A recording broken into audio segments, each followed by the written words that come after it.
ये कहानी जेक के बारे में है जो कि पेंडोरा प्लेनेट का रहने वाला है। ये अपनी फैमिली के साथ बहुत खुश होता है जिसमें इसकी वाइफ और बच्चे हैं। ये बताता है कि मेरे अपने बच्चों के अलावा मैंने 2 बच्चे भी अडॉप्ट किए हुए हैं, जिनमें एक मेरी ही पुरानी साथी की बेटी है जो उसको पैदा करने के बाद मारी गई, और एक और बच्चा है जो कि इंसानों का ही है, क्योंकि आज से कुछ सालों पहले इंसान इस प्लेनेट पर रहने के लिए आए थे जहाँ पे मैं अभी रह रहा हूँ। लेकिन जब वो वापस जमीन की तरफ चले गए तो ये बच्चा इधर ही रह गया। तब से ये मेरे साथ ही रहता है। ये सब बच्चे आपस में बहुत खेलते और एक दूसरे का काफी ख्याल भी रखते हैं। जेक अपने सब बच्चों को सब सिखाता है, जैसे कि तीर चलाना, मछली पकड़ना और भी बहुत कुछ। ये सब बड़े छोटे खुश तो होते हैं, लेकिन एक रात जेक और उसकी वाइफ आसमान में चमकता हुआ एक सफेद तारा देखते हैं। तो जैसे ही करीब आता है तो पता चलता है कि ये तो इंसानों की स्पेसशिप है, तो एक बार फिर से इनकी प्यारी दुनिया में रहने के लिए आ रही है। इंसानों की स्पेसशिप से निकलने वाली आग की वजह से जंगल में आग लग जाती है, जिससे बहुत से जानवर मारे जाते हैं और बहुत नुकसान होता है। इसके अंदर से इंसान निकलते हैं जो बड़े बड़े रोबोट्स के अंदर बैठे हुए थे, और इनकी बहुत बड़ी गाड़ियां भी थी जो रास्ते में आने वाली हर चीज को कुचल रही होती हैं। जबकि जेक और उसकी वाइफ के पास इस तबाही को देख के रोने के अलावा कुछ भी नहीं बचता। पता नहीं इंसान कब इंसान बनेंगे। खैर, अब लैब को दिखाया जाता है जहाँ एक नीले रंग का इंसान जो बिल्कुल जेक और उसकी फैमिली जैसी शक्ल का लग रहा था, वो बेकाबू होकर उठता है और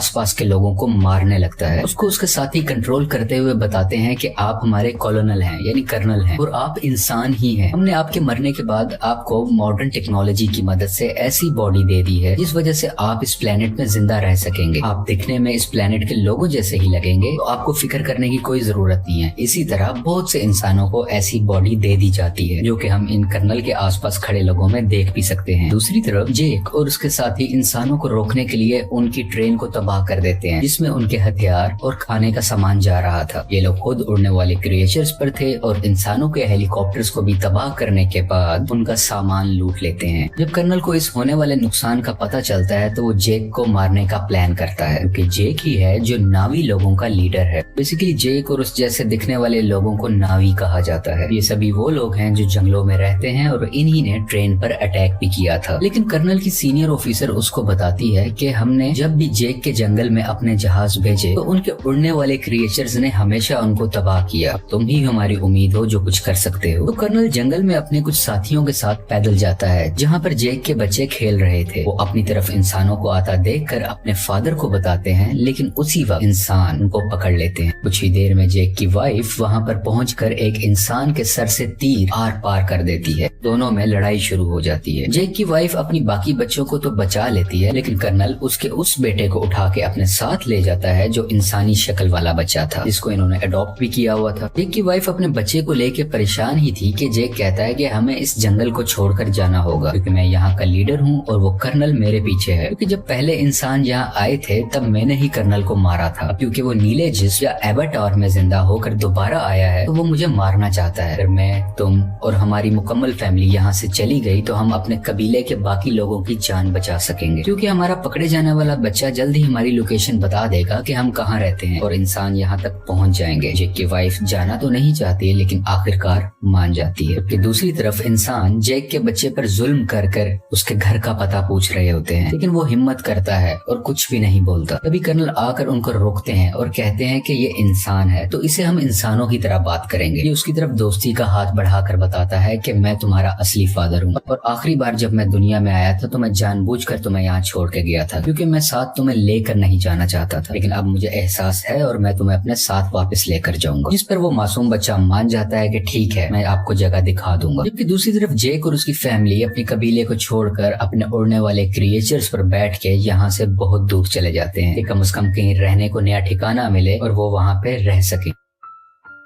ये लोग पानी के पास रहने वाले नाविस के पास पहुंचते हैं। यहाँ पर रहने वाले लोग हैं तो इसी प्लेनेट के, लेकिन दिखने में सब्ज रंग के होते हैं। ये पानी वाले नावी शुरू में इनका मजाक बनाते हैं, जैसे कि वो कहते हैं कि इनकी दुम पतली है, इनके बाजू पतले हैं और भी बहुत कुछ। तभी पानी वाले लोगों का लीडर आता है और कहता है कि तुम जंगल के रहने वाले हो, तुम्हारी यहाँ पानी के पास कोई जरूरत नहीं है, तुम्हें कुछ नहीं आता कि पानी में कैसे सरवाइव करना है। लेकिन जेक जवाब में कहता है कि हम बहुत जल्द ही सब कुछ सीख जाएंगे और मेरी फैमिली के लिए मुझे आप लोगों लोगों की जरूरत है ताकि वो यहाँ पर सही सलामत जिंदा रह सके। ये देख के पानी का नावी लीडर मान जाता है और उनको रहने की इजाजत भी दे देता है। अगले दिन जेक के बच्चों को वहाँ के रहने वाले बच्चे घुमा रहे होते हैं, जबकि जेक का बेटा अपने बालों वाली चुटिया वहाँ के एक क्रिएचर से जोड़ता है। तो वो बहुत तेजी से पानी के अंदर तैरता है, जिस वजह से गिर जाता है और वहाँ के सब लोग हंसने लगते हैं। अगले दिन वहाँ के कुछ बच्चे जेक की बेटी को पागल कह रहे होते हैं। इसके अलावा उससे बदतमीजी भी करते हैं, उसको काफी तंग कर रहे होते हैं। तभी वहाँ जेक के बाकी बच्चे भी आ जाते हैं और उस तंग करने वाले बच्चे को मारने लगते हैं। तुमने हमारी बहन को ऐसा क्यों कहा? जब जेक को ये सब पता चलता है तो वो अपने ही बेटे को डांटने लगता है कि तुमने उसे क्यों मारा, वो यहाँ के लीडर का बेटा है, जाओ तुम उससे माफी मांगो। वो जब जाकर माफी मांगता है तो लीडर का बेटा अभी भी गुस्से में था और वो उसको धोखा देना चाहता था, बदला लेना चाहता था। कहता है कि चलो तुम्हें एक अच्छी जगह पर लेके जाता हूँ। वो उसे गहरे पानी में ले जाता है जहाँ पर एक खतरनाक मॉन्स्टर रहता था। वो उसको वहाँ पर जाकर अकेला छोड़ देता है और खुद वहाँ से वापस आ जाता है। कुछ ही देर में पानी के अंदर से तेज मॉन्स्टर आकर उस पर अटैक कर देता है, जिस वजह से वो डूबने लगता है और लगातार मॉन्स्टर उस पर अटैक कर उसको खाने की कोशिश कर रहा होता है। दोनों आमने सामने होते हैं। तभी वहाँ सबसे बड़ा मॉन्स्टर आ जाता है, जो छोटे मॉन्स्टर को अपने मुंह में डाल के पत्थर पर जोर का मारता है और उसको वहीं मार डालता है। इतनी ही देर में जेक का बेटा पानी में मजीद सांस नहीं ले पाता और डूब जाता है। जैसे ही उसकी आंख खुलती है तो वो देखता है कि सबसे बड़े पानी के मॉन्स्टर ने उसकी जान बचाई है और वो उसके ऊपर लेटा हुआ है। ये लड़का देखता है कि वो मॉन्स्टर बेचारा काफी जख्मी भी है, तो ये उसके जिस्म से कुछ लगे हुए हथियार निकालकर उसको सुकून देता है, जिससे इन दोनों की दोस्ती हो जाती है और वो मॉन्स्टर इस लड़के को उसके घर वालों के पास छोड़ के आता है। जब सब्ज कबीले वाले नावी लीडर को ये पता चलता है कि उसके अपने बेटे ने ही जानबूझ के हमारे मेहमान को मॉन्स्टर के पास मरने के लिए छोड़ा, तो वो उसको सजा देने लगता है। लेकिन जेक का बेटा कहता है कि आपके बेटे की कोई गलती नहीं है, ये मेरा आइडिया था गहरे पानी में जाने का, मैंने ही कहा था कि हम वहाँ चलते हैं। इसे देख के लीडर के बेटे को शर्मिंदगी होती है कि इसने मुझे बचा लिया, कि मैंने गलत किया था, मैं तो उसको मारना चाहता था। इसी चीज को देखते हुए वो अब दिल से इनका अच्छा दोस्त बन जाता है। जेक का वही बेटा सबको बताता है कि बड़े मॉन्स्टर ने मेरी जान बचाई, और सब दोस्त उसका मजाक बनाने लगते हैं और कोई भी उसका यकीन नहीं करता। अगले दिन ये दोबारा उसी बड़े मॉन्स्टर के पास जाता है और जाके बहुत ज्यादा एंजॉय करता है। वो दोनों आपस में बहुत खेलते हैं, जबकि कर्नल जेक की तलाश में अब तक फिर रहा था। तभी उसको इन्फॉर्मेशन मिलती है कि जेक अपनी फैमिली के साथ कहाँ कहाँ जा सकता है, लेकिन अभी भी एग्जैक्ट इन्फॉर्मेशन नहीं थी, इसलिए मजीद ढूंढना पड़ रहा था। कर्नल ने वहाँ के उड़ने वाले कुछ क्रिएचर्स पर अपना कंट्रोल भी कर लिया था, जैसे कि वहाँ के रहने वाले लोकल नावी लोग उन क्रिएचर्स को इस्तेमाल किया करते थे। सब इंसान जेक को ढूंढने के लिए निकल पड़ते हैं और एक जजीरे यानी आइलैंड पर पहुँचते हैं, जहाँ के लोग कहते हैं कि हमने कभी नहीं देखा जिसकी तस्वीर तुम हमें दिखा रहे हो। कर्नल को इन सब की बातें झूठ लग रही होती हैं, तो वो इन लोगों के एक क्रिएचर को मरवा डालता है। कर्नल का बेटा उसे समझाता है कि ये लोग कुछ नहीं जानते, ये सिर्फ मछलियाँ पकड़ते हैं, इन्हें छोड़ दो, ये कुछ नहीं जानते। तो कर्नल भी अपने बच्चे की बात मान लेता है, लेकिन जालिम इंसान फिर भी जाते हुए वहाँ आग लगवा कर उनके रहने की जगह को जलवा देता है। इस तरह और भी जगहों पर जाकर बहुत से मासूम नावी लोगों को मारने लगता है। सबसे बहुत कुछ पूछता है, लेकिन इस वक्त तक उसको जेक का पता नहीं चलता कि वो कहाँ पर गया।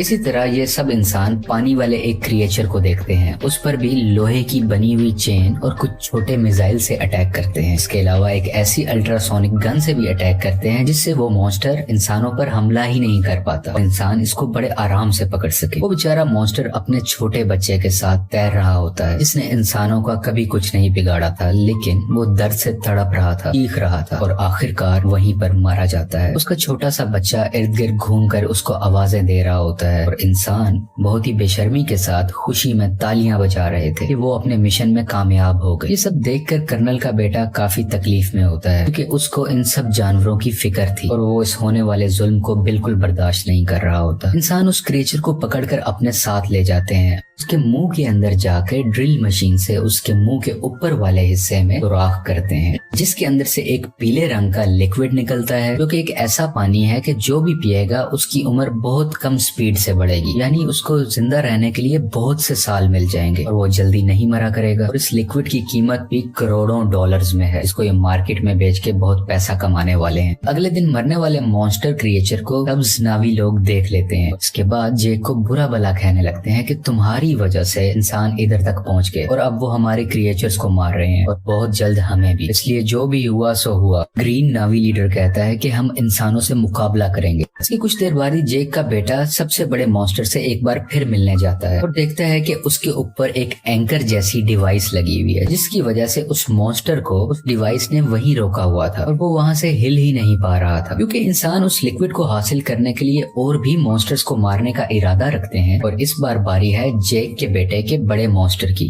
जो साइज में भी बहुत बड़ा है और उसमें से लिक्विड भी बहुत ज्यादा निकल सकता है। इसलिए इंसान अब इस मॉन्स्टर को मारना चाह रहे हैं। बेटा और बाकी भी उसके पास होते हैं, जबकि इंसान इस तरफ बढ़ रहे होते हैं। कर्नल भी इन बच्चों को वहाँ दूरबीन से देख लेता है। जेक और लीडर को पता चलता है कि उनके बच्चे खतरे में हैं और वो अपने हथियार उठाकर उन्हें बचाने के लिए निकल पड़ते हैं। बहुत मुश्किल से बच्चे बड़े मॉन्स्टर से वो डिवाइस निकाल देते हैं, जिस वजह से मॉन्स्टर वहाँ से आगे तैरकर निकल जाता है और बिल आखिर उसकी जान बच जाती है। लेकिन इंसान फायरिंग करते हुए अभी भी बच्चों का पीछा कर रहे होते हैं। यहाँ पे लीडर की बेटी मरने ही वाली होती है तो जेक का बेटा उसका हाथ पकड़कर अपनी तरफ करके उसकी जान बचा लेता है। लेकिन थोड़ी ही देर में बच्चों को बड़ा सा जाल डालकर पकड़ लेते हैं और अपनी शिप पर ले आते हैं। कुछ देर तक बच्चों के पेरेंट्स भी यहाँ आ जाते हैं, यानी कि जैक वहीं रुककर देखता है कि उनके बच्चों को शिप के आगे कर्नल ने बांधा हुआ है। कर्नल कहता है कि अगर बच्चों की जान बचाना चाहते हो तो शिप पर तुम सिर्फ अकेले आओगे। तो जेक सबकी बेहतरी के लिए अकेले जाने का फैसला करता है। तभी जेक के बेटे का सबसे बड़ा क्रिएचर दोस्त पानी के नीचे से एकदम से ऊपर आकर इनकी शिप पर चढ़ जाता है और अपने हाथों और दुम से वहाँ खड़े इंसानों को मारने लगता है और हर चीज तबाह कर रहा होता है। ये देख के जेक और लीडर के लोगों को भी मौका मिल जाता है कि वो इंसानों पर हमला कर दें और वो सब लोग शिप की तरफ बढ़ने लगते हैं। इंसानों और इन सब नावी लोगों के दरमियान काफी लड़ाई हो रही होती है। बहुत से इंसान भी मारे जाते हैं और कुछ नावी लोग भी। और वो पानी वाला क्रिएचर इंसानों की एक छोटी शिप के ऊपर से छलांग लगाकर उसको लोहे की रस्सी से इनको दबाकर मार देता है। जेक भी इंसानों का मुकाबला करते हुए बच्चों के पास आके उनको वहाँ से छुड़वा लेता है। कुछ बच्चे अपने अडॉप्टेड इंसानी भाई को भी ढूंढ लेते हैं और वहाँ से भागकर अपनी जान बचाते हैं। लेकिन उसी दौरान जेक का एक बेटा मारा जाता है और उसकी माँ ये सब देखकर अपने दिल पर काबू नहीं रख पाती और चिल्ला चिल्ला कर रोने लगती है।